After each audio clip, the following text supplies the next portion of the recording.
Well, good morning, Mr. White. Good morning, Mrs. Angel. How are you today? I'm great because I have just seen you absolutely danced out of the stadium by our special guest. It was impressive, wasn't it? He's got quite the moves. So I would like to welcome our special guest, Mr. Ian Preston. Welcome. Ian. Yes. Well, thank you, guys. Thank you, Sharon, and thank you, Will. It's lovely to be here with you. Looking forward to our conversation. It Great. will be fantastic. Great guy. And we're going to tell everyone all about him. We're going to get straight into Ian's alumni. So the primary school that Ian went to was Yanko Public School. The secondary school was Leeton High School, and the tertiary institution is the University of Newcastle. Tell us more about Ian, Will. Ian's one of four boys, and he was the only one in his family to do year 11 and year 12, and he kept going. He went to university and graduated with honours. His first teaching appointment was in Ngari in New South Wales, and he was 9 years there, and he spent his entire career he's spending his entire career in Western Riverina region of New South Wales. I've got his list of awards and recognition here, and I'm going to have to shorten it a bit because it's very, very long. The We only have 45 minutes. Yes, that's right. Secretary's Award for an outstanding school initiative in the Murrumbidgee Academy of STEM Excellence, which we're definitely going to be speaking about. The most influential educator and top 50 finalist in the Global Teacher Prize, and teachers have been selected for over 7,000 nominations, over 130 countries, and Ian made it down to the top 50, which is amazing. He's married to another teacher, and he's got three daughters, and one of those daughters is about to enter into teaching as well. Big fan of Bruce Springsteen. His favourite daughter, obviously. Yes. Yes. Favourite one today. Yes. Yep. Big fan of Bruce Springsteen, Dire Straits, former rugby league player and captain coach. He's a fan of the Knights. And welcome, Ian. It's great to have you. Thanks, Will. Lovely to Thank you.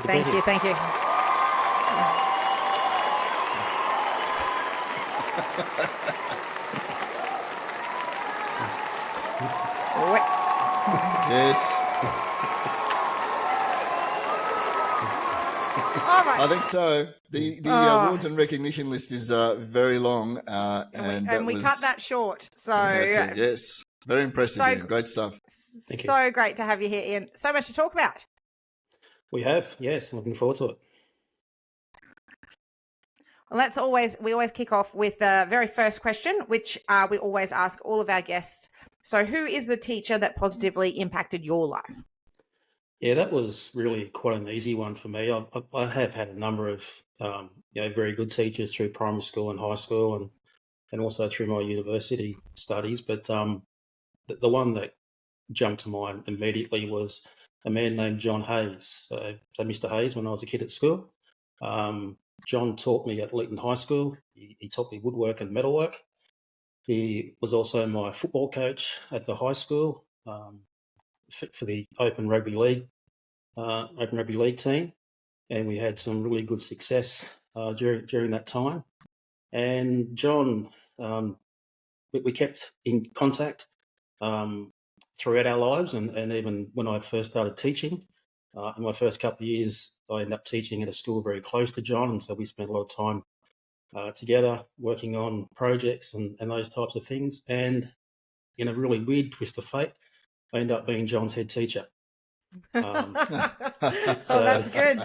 And yeah, he was always really proud to tell my staff and kids that he taught me when I was a kid at school. And so yeah, we had a very long relationship together from the time I was probably 13 or 14 up until sadly up until last year when he passed away. That is amazing. What a story. So before he passed away, did he, obviously you won the CommBank Teaching Award in 2022 and then had your Global Teacher top 50 finalist experience last year. Did he get to know about that before he passed? He knew about the Commonwealth Bank Award, and he was really proud of that. Unfortunately, he passed before the Global Teacher Prize. But John was really extremely influential in myself becoming a teacher and more importantly, becoming an industrial arts teacher. I've got a story that when I finished school, I mentioned before, Will, that I was the only person in my family to go to Year 11 and Year 12. And I had no aspirations of going to university, and no one in my family had done it. And, university was 7 hours away, so that was really never an option for me. My goal of finishing Year 12 was to get a job in a bank or something like that, which I managed to do. And after doing that for a few months, I didn't really enjoy that greatly, so I got another job working as a records clerk for a government agency in Leeton, and that was probably the most boring job I've ever had. And by chance, one day I was walking down the street delivering mail, and I bumped into John, and he asked me what I was doing, and I said, I'm delivering the mail. And I opened up an empty manila folder, and he said, Presto, there's no mail there. And I said, yes, I know, I'm just going out for a walk, there's nothing to do. And he said, mate, you should be a teacher. And I said, yeah, I'm thinking about it. And he said, you should be an industrial arts teacher. And so that night, he arranged for me to go around to his house, and he took me through what was involved in being an industrial arts teacher. He took me to the school to show me a lot of the resources, and he was instrumental in my becoming an industrial arts teacher. Absolutely. That is a phenomenal story. Yeah, and I was going to ask you, because not knowing what life is like if you go to Year 11, Year 12 and beyond, if you come from a family where that hasn't really happened, I mean, you sort of need someone to show you that. And it's awesome that Mr. Hayes was there to do that for you. That's great.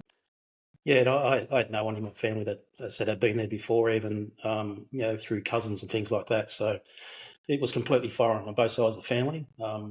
I had taught of being a teacher, but I just didn't think that was possible for me. Didn't think I was smart enough, first of all, and the other person that was really instrumental was my wife, Nicole. So we've been together since high school days, and she was a year below me at school, and she wanted to be a teacher. And in our little town, there wasn't a great deal of opportunities for work, and so she was going to be a teacher. And when I saw John convinced me to be a teacher, and the only place that had both our courses was Newcastle. So we ended up at Newcastle. So between that's 7 hours away. That was a 7.5 hour drive to get there. So they're the two people that have really been instrumental. That's fantastic. And the fact that there's literally a handful of teachers, Australian teachers, who have made this top 50 very elite group in the Global Teacher Prize. So to think that you didn't think you were smart enough to become one of these teachers, and not only have you become a teacher and had this massive impact, but you're being recognised on an international stage, which is just what a story. That is absolutely fantastic. And you're being recognised on an international stage for doing some amazing work. And it makes so much more sense now to me. I know the work that you've been doing, but it makes so much more sense knowing just how regional or rural your where you were living was as to the work that you're doing. So can you talk us through a bit about your virtual STEM academies, and tell our listeners a bit about that. Yeah, so the Virtual STEM Academy, I'd like to start by acknowledging the Queensland Virtual STEM Academy. So Queensland has had Virtual STEM Academies for quite a few years now, and they've been led by John Jose and Wendy Bode in particular. So when it came across my doorstep, I suppose, that New South Wales was keen for a Virtual STEM Academy, I was really keen to get involved with my previous experiences being head teacher of the Lachlan Access program early in my career. And I was put in contact with both John and Wendy, and they basically mentored me to what the whole program was about in Queensland, how it worked. They took the time to engage me in professional learning and have dialogue whenever I needed it. So after seeing the success of their program, I was really keen to replicate that in New South Wales. And so our Virtual STEM Academy, we offer STEM enrichment for students from years 5 to year 9, and those are students in regional, rural and remote areas. We offer a range of courses. We offer courses in skill builders where they learn different key aspects of STEM that they can apply to other areas in their schooling. We do grand challenges where they get an authentic problem that they need to solve. We also do what we call challenge your thinking, which is where we get special guests to come in. So, for example, one time we had Dr. Mary Ellen Webber, who was a former NASA astronaut, who came in and spoke to the kids via a Zoom link and explained about her experience on the International Space Station, how she was floating out in space, doing repairs and that sort of thing. So we have several prongs to what we do, but I absolutely want to acknowledge the Queensland Virtual STEM Academy and particularly John Jose and Wendy Bode for, I suppose, without their help, we would have got there eventually, but we've certainly got there much quicker, and we've got certainly a far better product, through their involvement as well. So we started. I started in 2021 with a really small trial. I had 8 kids from 4 local primary schools, and I ran a 10-week course on text-based coding. And 2 weeks into the course, we had the COVID lockdown, so all the kids had to go home, as I did. So the kids all wanted to continue, so I delivered from home, and they were at home on their laptops, learning and being engaged, and they all turned up every week. So that showed us that it would work in our setting. So 2022, we had a big expansion to 253 kids, and then last year we had 451 kids. And this year we're currently rolling out 5 new delivery sites across the state, which has been taking up a lot of our time in term 1. So we're now going to have delivery sites at Lismore, one in the Hunter Valley at Maitland, one in the Central Coast, one at Corrimal in the Illawarra Wollongong area, and also one at Crookwell in the Southern Highlands. So our capacity is going to explode over the next 12 months or so. Wow. So what is the kind of potential numbers that you could be able to be impacting here? I'm hoping that we grow to several thousand within the next 12, 18 months. Queensland's been very successful. They I believe get over the 3,000 mark, and so that's an aspiration for us to reach those sort of numbers. But I'm pretty confident that this year we'll get around the 750 mark, because a lot of this term has been training new staff and installing studios. So we've had a little bit of a decline to start off with, but we'll pick that up quickly over the next couple of terms. But I think next year we'll see it really take off, and we should definitely get well and truly, over the 1,000 next year, maybe 1,500, and then continue to grow from there. That's amazing. Wow. That's absolutely amazing. So we've once interviewed before. Help me out here. Do you remember Haggy? Help me out. The remote teacher, Whitey, and yes. she was talking about obviously encouraging people to go remote. So yes. Would you be, because you've kind of been helped out with the Queensland schools, if there was somebody in another state or somewhere internationally right now listening to this story and they're thinking that sounds great, that's what my remote community or rural community needs to be able to connect people, or I'm in a city and I want to help, I want to work with people in regional or remote, can they reach out to you and for you to kind of share this knowledge? Absolutely. Yeah. I believe strongly in paying it forward. So, people have helped me out, and that's allowed us to get to where we are now, and absolutely would relish the opportunity to help other people, whether it's, locally or internationally. As an example, I'm doing a presentation to Malaysian teachers over the next couple of weeks, and that presentation will be very heavily influenced on the work of the Murrumbidgee Academy of STEM Excellence and the Virtual STEM Academy. So I'm hoping through that session that we have, that maybe we can get some connections there. We also have connections with Northern Territory, and I've got a colleague in Tasmania who is really keen to get involved. So, so the goal is quite ambitious. It's to grow and to grow rapidly, but the focus is always really important to provide STEM enrichment for kids in rural, regional, remote communities. We particularly target our girls, and we particularly target our Indigenous community. Fabulous. Cool. So what does it look like at ground level? You've obviously got so many students going from a couple of different places. How does it work online? Because I'm just imagining year 5 students and being online, that can be very challenging. How does that work? We have a selection criteria that we send out to the schools. So the kids are, I suppose, vetted before they come to us. The kids join into a virtual world called IC, which is a collaboration tool developed by Australians in Newcastle. So Graham Brooker and Gary Ellum are people in IC that have also been really instrumental in the virtual STEM academies and their support. But basically, the kids link in like most people would understand a Zoom or a Teams meeting, or like we're doing here today.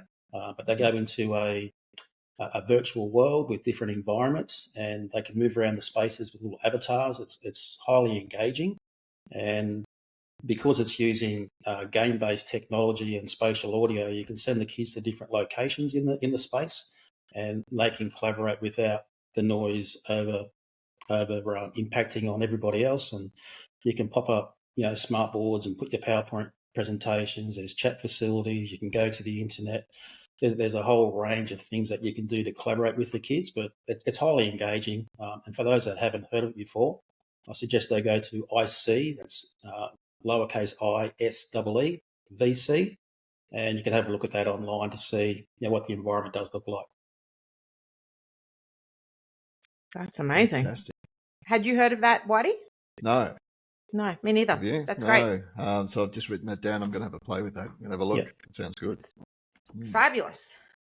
All right. Well, and so the other big question I want to know is so obviously this has been recognised. What you've been doing here is very groundbreaking and absolutely working with the right, the most neediest of Australians, which is very respectable work, and it's been recognised on the national level and also the international level. So talk to us about the process of nominating for and then being shortlisted for the Global Teacher Prize. And then, as we know, we talked about you on some of our episodes at the end of last year, you and Brendan, having been shortlisted and swept away on your red carpets over to Paris for the big award ceremony. So can you talk us through the process and some of the highlights? Yeah, well, the process essentially started with being nominated for a Commonwealth Bank Schools Plus Teaching Fellowship, which I know, Sharon, you're also a part of that alumni, I believe, from about 2017. Is that correct? Yep, 2017. Yep. Yes. Yep. So I was nominated for a fellowship in 2022, and I was fortunate enough to make the final 12. And as you would be aware, they go through a selection process, and you're down to the last 100, down to the last 50, and then you have an interview, and the last 12 get selected. And by joining that alumni, we were encouraged to apply for the Varkey Global Teacher Prize, because the Australian Schools Plus Commonwealth Bank Prize feeds into that award, or they're members of that award. So that involved another quite a lengthy application process. And then a similar thing happened after that. You get shortlisted. Eventually got shortlisted down to an interview, which I had with a member of the Global Teacher Foundation online. And shortly after that, I was informed that I had made the top 50, as had Brendan Kenner, who was on a few weeks ago. And as part of that recognition, both Brendan and I and the rest of the top 50 finalists were invited to Paris late last year, to the UNESCO headquarters, for the launching of the Global Teacher Shortage Report, but also more importantly, as importantly, the crowning of the winner of the Global Teacher Prize. So we're very honoured to be able to represent Australia on that forum. It was an amazing experience. Brendan was a great travel mate and made the trip very enjoyable. But the experience was second to none, and we got to meet and collaborate with some of the most outstanding teachers from all corners of the globe, and make connections, and those connections and that collaboration continues today. Like I still have regular contact with quite a few of the teachers that I met, and I know Brendan does as well. And so we've now joined what they call the Global Teacher Ambassadors, and so we're in contact with all of the Global Teacher Ambassadors from the last 8 or so years on a WhatsApp group, and so we can communicate and share ideas and get advice, from some of the best in the world, which is a real highlight of not some of the best in the world, the best in the world, actually. So the best, Ian, you're underselling that. Right. That is the best in the world. What a group! What a little WhatsApp chat to be a part of. That is very, very cool. Yeah, and there's things on there every day. So can you share with us, us mere mortals, also teachers? Can you open up that WhatsApp now and tell us what's the last thing? What do they say? What are they talking about in this WhatsApp chat? Because I can open up my WhatsApp chat for school, and I can let's compare. All right, let's do that. Okay. Yeah. Okay. What are you guys talking about? I'm not wearing my glasses, so give me 2 seconds to find the right screen. Okay, so while you're getting yours up, I'll tell you what mine is. Mine is Simon and Garfunkel singing "Baby Got Back." Well, it literally is. S&G are very popular. Yes, that's yes. That was AI created, so that made me laugh. But that's the tone, that's the quality of conversation that I'm having with people on WhatsApp. Well, one of our colleagues here on life-changing.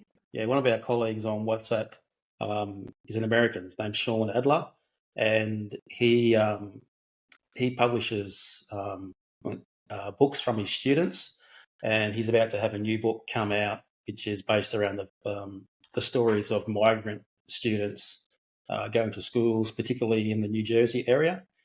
He had a book quite a few years ago that he published, the class of COVID-19, which was made. Which was quite well known. I believe the American president made comment about that when it came out. He's released this new book now, and he's got a new one that he wants to come out next year, which he's asked myself and some of our other colleagues that we met over in Paris to help him with, based on stories around mental health for children, but written by children or students rather than written by adults. So that's one example of the sort Powerful. of thing that we see on that. Great idea. Yeah. That's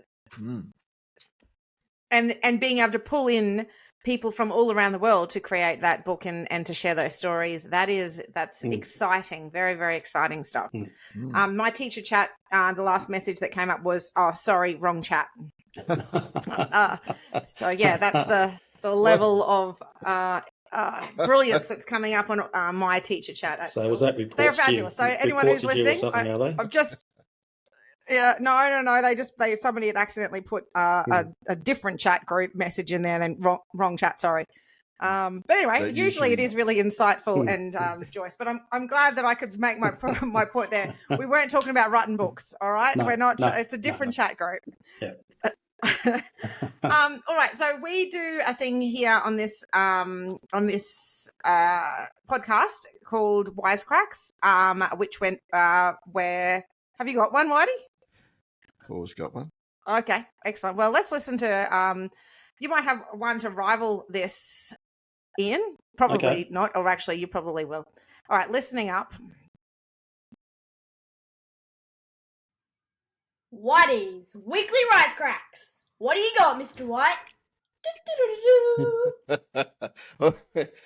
English class, we're talking about, we're talking about books, and we're talking about where you get books, because so much of what students are dealing with today is on tablets or they're on digital versions. And we were talking about actually going to a bookshop and, what it smells like, what it feels like, what it sounds like, all that really cool stuff.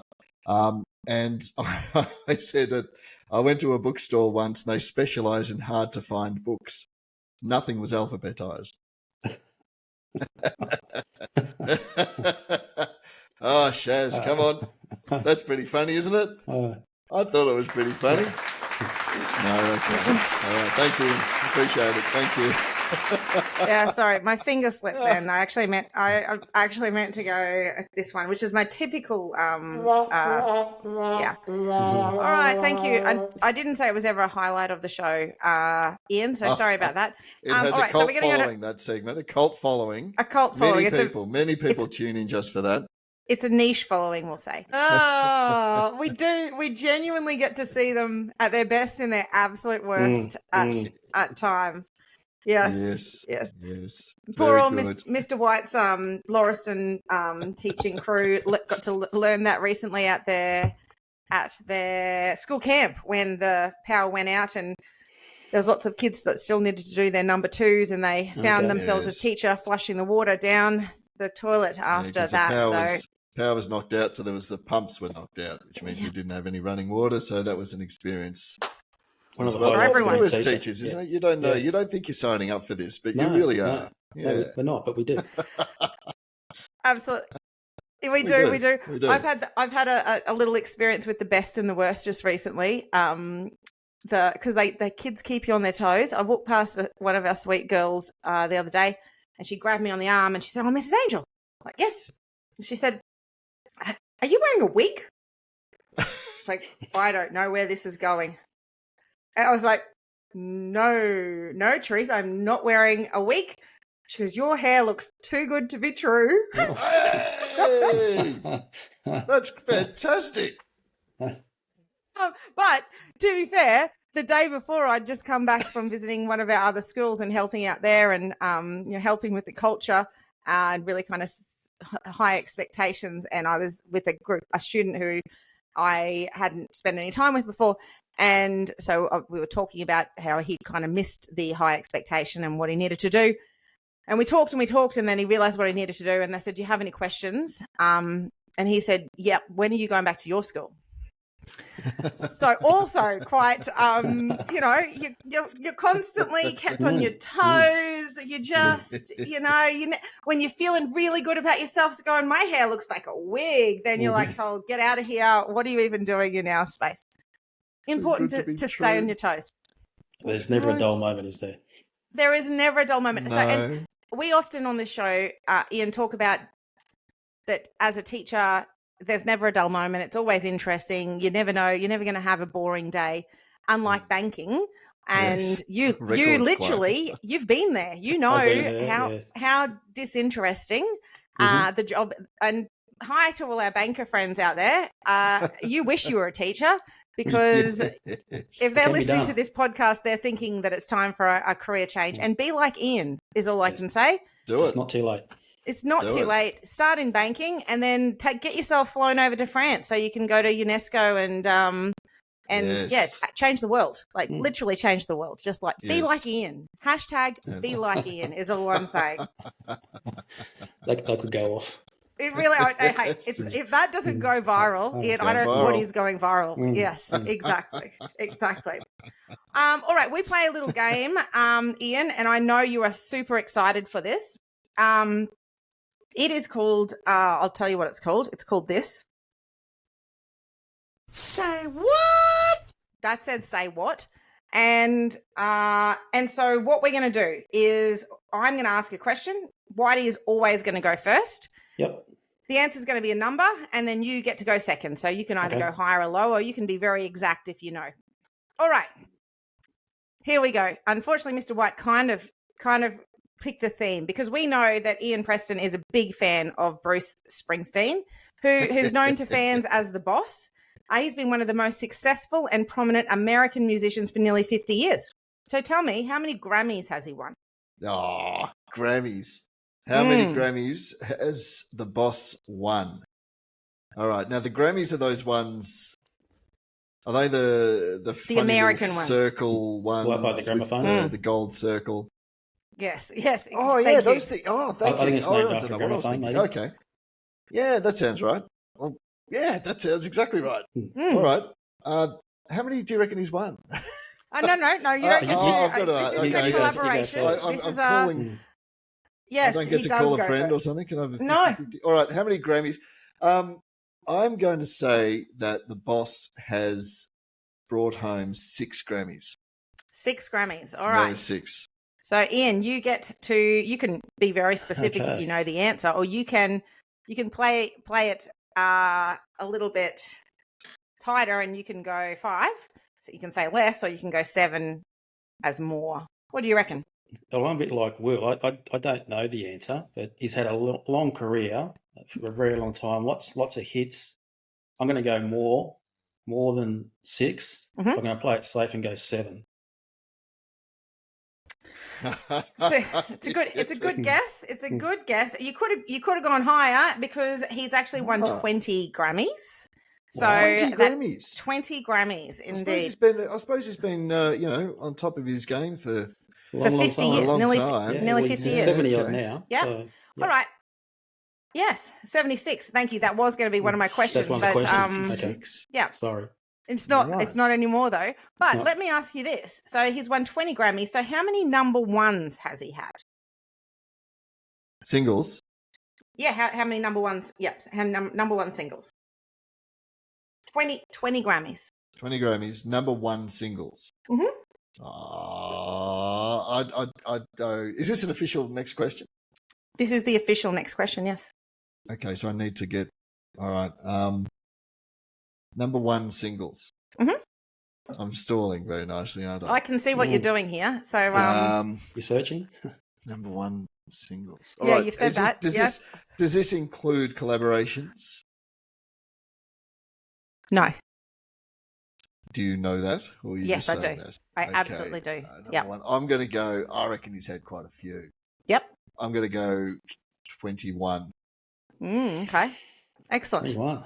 Ian. Okay. 21. I'm going to go He's a had lot 20 less. I'm going to go a lot less than that. Okay. What do you reckon you're going to go? 20. That's it. I see what you did there. Oh. And I like the odds you play for many reasons, Ian, because as it turns out, as everyone listening along at home will be aware, anybody who's a real Bruce Springsteen fan will know that he has had 0 number ones. 0. Outrageously, he Get has never out. had a number 1. However, the only song that went to number 1 was Blinded by the Light when it was recorded and released by the English band Manfred Mann. Wow. No way. There you go. Oh, would I lie to you? No. I'm not questioning you. I'm simply Yeah. expressing surprise at that. Yeah. And Really?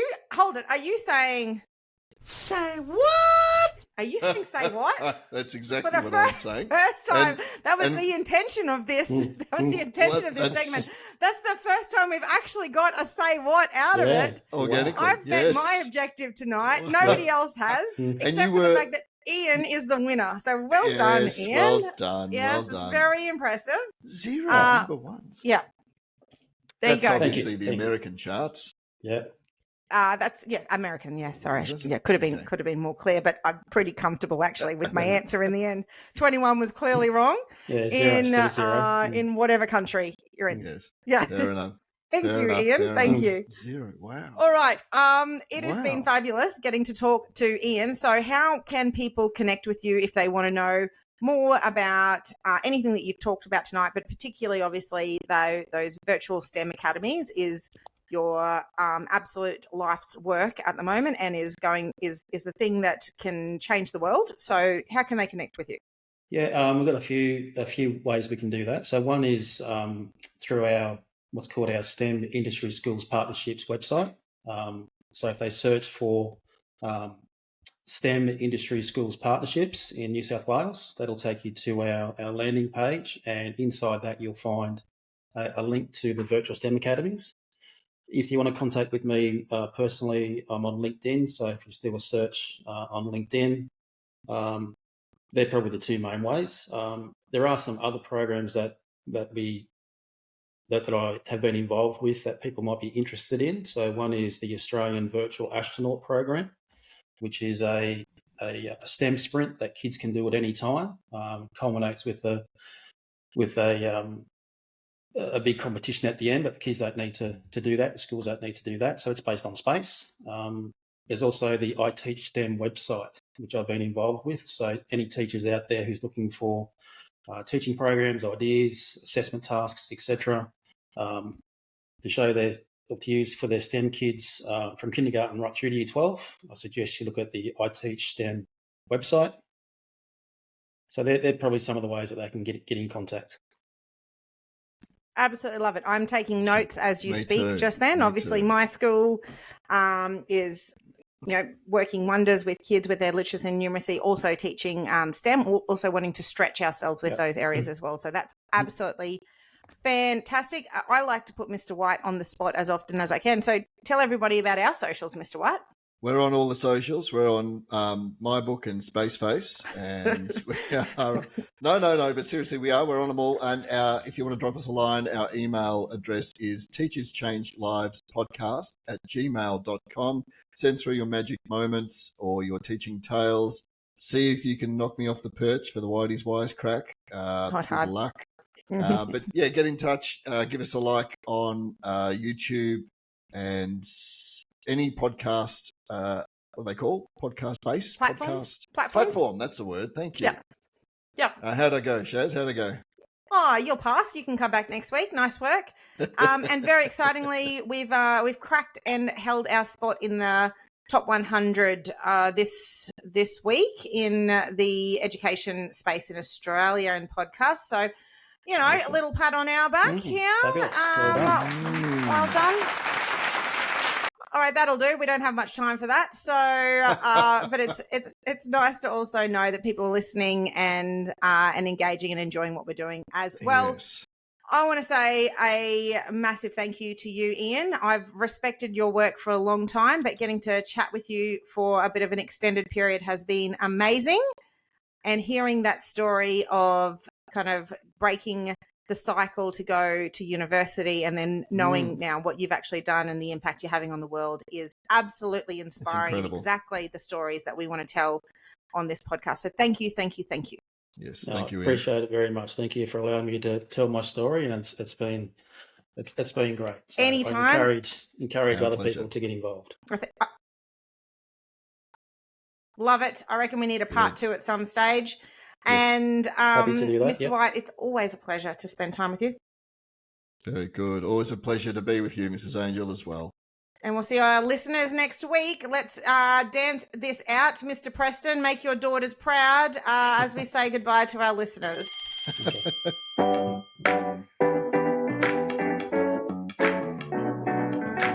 Powered by Riverside.